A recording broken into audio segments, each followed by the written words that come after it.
Assalomu alaykum. Nega aka yaxshimisiz? Charchamayapsizmi? Ahvollaringiz yaxshimi? Nima qildingiz?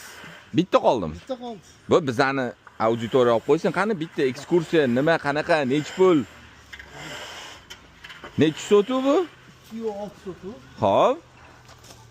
Shu ishdan qurilgan. Aha. 4 etaj.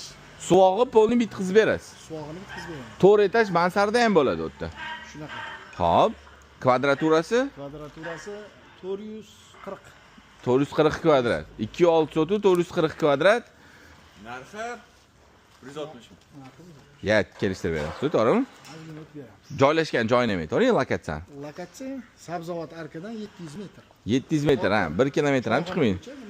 Orqasida masjid bor. Ha, shunda uyimizning yonida masjid bor. Choyxona ko'cha nima? Choyxona ham bormi? Yo'q, choyxona hamma biladi. Voy, aka tashamay turing, so'mki qo'ydi. Eski choyxona to'xtab. Ha, bo'l. Bu, aka, nech pul? 160 mingdan o'tib berasizmi? Ozgina o'tib beraman. 160 ming startga qo'yamiz. Shunaqa. Ikkitasi sotilib bo'ldi, bitta qoldi. Bitta qoldi mashinasi. Tomlarini yopib, Xo'p, yana nima ishlar qilib beriladi? mansardasi bor. Aha. Mansardalari tomlarini yopib, Xo'p. suvog'i polniy bo'ladi. Ichlari ham bo'ladi. Polniy ichi fasadi suvaladi. Xo'p. 160 ming bo'lish. Darvoza qo'yib berasizmi? Yo'q. Darvoza qo'yilmaydi. Kalitga yo'q. Bu mamna qilaylik, 160 darvoza qo'yib bering. Man. Kelishdik. Xo'p, rahmat.